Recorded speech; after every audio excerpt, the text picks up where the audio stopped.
Welcome to AV news. తక్షణం ఉద్యోగుల సమస్యలు పరిష్కరించి ఎన్నికలకు ముందు ప్రతిపక్ష పార్టీ నాయకుడిని హోదాలో రెగ్యులైజ్ చేస్తామని హామీ ఇచ్చిన రేవంత్ రెడ్డి ముఖ్యమంత్రి అయ్యి ఏడాది గడిచిపోయినా హామీని అమలు చేయకపోవడం దురదృష్టకరం అని, తక్షణమే రెగ్యులైజ్ చేసి ఉద్యోగ భద్రత కల్పించాలని, విద్యార్థుల భవిష్యత్తుతో చెలగాటం ఆడవద్దని సిపిఎం జనగామ జిల్లా కార్యదర్శి మోకు కనకరెడ్డి రాష్ట్ర ప్రభుత్వాన్ని డిమాండ్ చేశారు. ఈ కార్యక్రమంతో పాటు సిపిఎం జనగామ జిల్లా కార్యదర్శి వర్గ సభ్యులు ఎర్రి అహల్య బోట్ల శేఖర్ మరియు జిల్లా కమిటీ సభ్యులు బూడిది గోపి, పట్టణ కార్యదర్శి జోకు ప్రకాష్, ఎస్ఎఫ్ఐ జిల్లా కార్యదర్శి ధర్మవీక్షం నాయక్, జిల్లా నాయకురాలు దాసగోని సుమ, ఏకన్న, ఆర్య డివైఎఫ్ఐ జిల్లా నాయకులు పి కనకాచారి తదితరులు పాల్గొని మద్దతు తెలిపారు.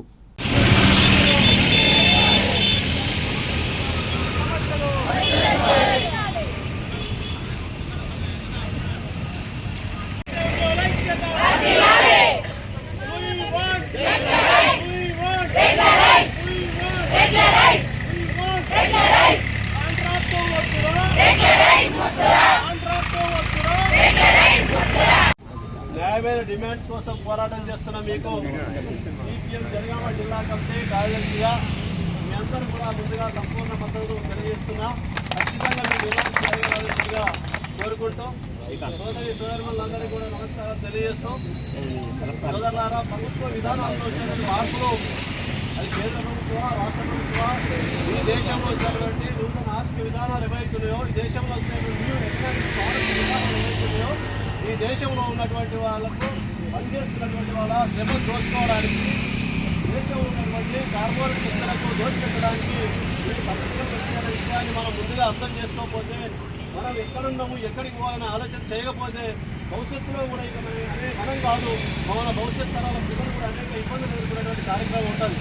సోదరుల వల్ల ఈరోజు ఈ స్కూళ్ళల్లో చదువుతున్నటువంటి వాళ్ళు మనం అలవాటు పెట్టినట్టుగా హిందీ వర్గాలు ఉన్నటువంటి వాళ్ళు, పేదలకు ఉన్నటువంటి వాళ్ళు, ఈరోజు అందులో పిల్లలు చదువుకుంటున్నటువంటి వాళ్ళకు దేశ పౌరులుగా తీర్చిదిద్దేటువంటి వాళ్ళను తయారు చేయడంలో మీరు కీలక పాత్ర పోషిస్తుంటే, మీ సమస్యలు పట్టించుకోకుండా మిమ్మల్ని రోడ్ల మీద వేసి దేశ భవిష్యత్తును రోడ్డు మీద చేస్తున్నటువంటి దుర్మార్గమైన ప్రభుత్వ విధానాలు సరైనవి కాదని మేము సీపీఎంగా చెప్పదలుచుకున్నాం. అదేవిధంగా సోదరులారా, ఈ కేజీబీపీ ఏదైతే ఉన్నాయో ఇది కేంద్ర రాష్ట్ర ప్రభుత్వాలు నిర్వహించేటువంటి సంస్థలుగా ఉన్నాయి.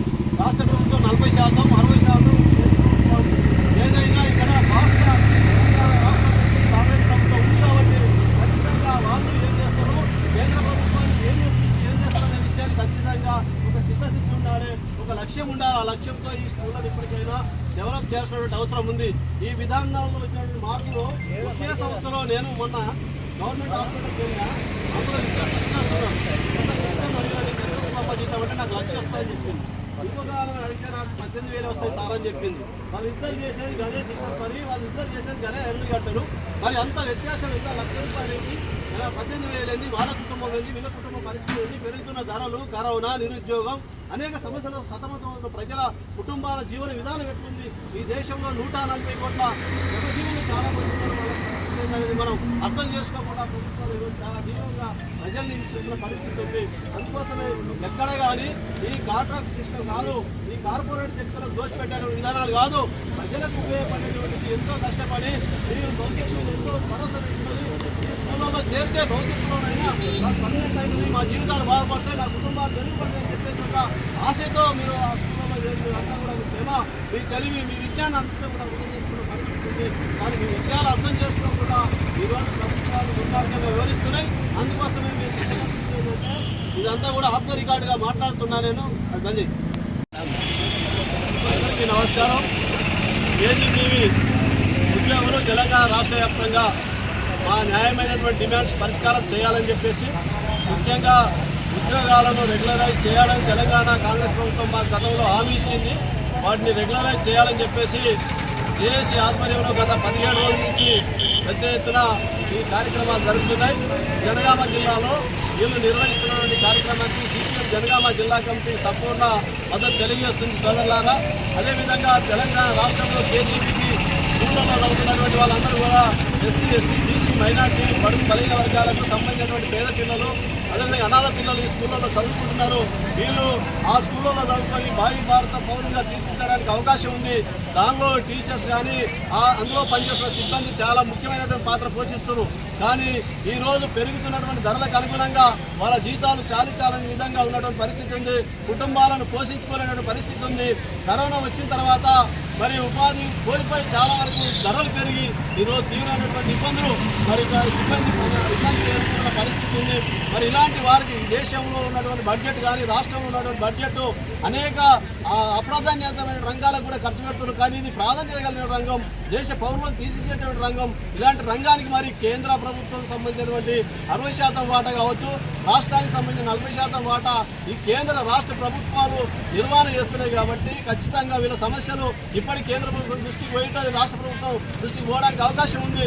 మరి ముఖ్యమంత్రి 17 రోజుల నుంచి గతంలో కేసీఆర్ ఈ తెలంగాణ సమాజంలో ప్రజాస్వామ్యం లేదు, మరి కనీసం మెమోరాండం ఇస్తా అంటే కూడా తీసుకోవాలనే పరిస్థితి ఉంది. ఇక్కడ నయా పాలన కొనసాగించినటువంటి పరిస్థితి ఉంది. కాబట్టి మొన్న ఎన్నికల్లో మరి కేసీఆర్ ఇంటికి పంపించారు, ప్రజాపాలన అన్నాడు. మరి ప్రజాస్వామ్యాన్ని పునరుద్ధరిస్తామని చెప్పి అధికారంలోకి వచ్చిన రేవంత్ రెడ్డి ప్రభుత్వం మరి అదే పాలన కొనసాగిస్తున్నాడు. ఎందుకు ఈ మాట చెప్తున్నామంటే 17 రోజుల నుంచి ఈ రోజు మరి వీళ్ళందరూ కూడా ఉద్యోగులు సమ్మె చేస్తుంటే మరి తెలంగాణలో ఉన్న ముఖ్యమంత్రి, తెలంగాణలో ఉన్న మంత్రులు ఏమైనా గడ్డి బీక్కున్నారని మేము అడగదలుచుకున్నాం. అందుకోసం ఇలాంటి దుర్మార్గమైన చర్యలు ఒడిగట్టద్దు, ప్రజాస్వామ్యాన్ని హరించద్దు.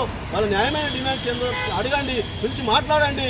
ఎప్పుడు పరిష్కారం చేస్తారో చేయాలి తప్ప మీరు సమ్మె చేస్తున్నారు, మీరు ఇష్టం ఉన్నట్టుగా వివరించండి. వాళ్ళ పిల్లల భవిష్యత్తు ఏమన్నా కానీ అనే విధంగా వివరిస్తున్నారు. అది సరైనటువంటి పద్ధతి కాదు.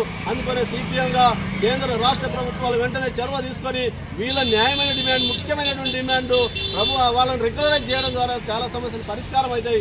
ఆ పద్ధతిలో అదేవిధంగా స్కూళ్ళల్లో కూడా కనీస సౌకర్యాలకు ఇంకా అనేక రకాలుగా నిధులు పెంచి మరి వాళ్ళకు సరైనటువంటి విద్య అందించే విధంగా చర్యలు చేపట్టాలని వీరు చేస్తున్న సమ్మెకు మాది సంపూర్ణ మద్దతు ఉంటుందని సిపిఎంగా తెలియజేస్తూ ఈ అవకాశం మీ అందరూ కూడా నమస్కారం తెలియజేస్తూ ముగిస్తున్నాం.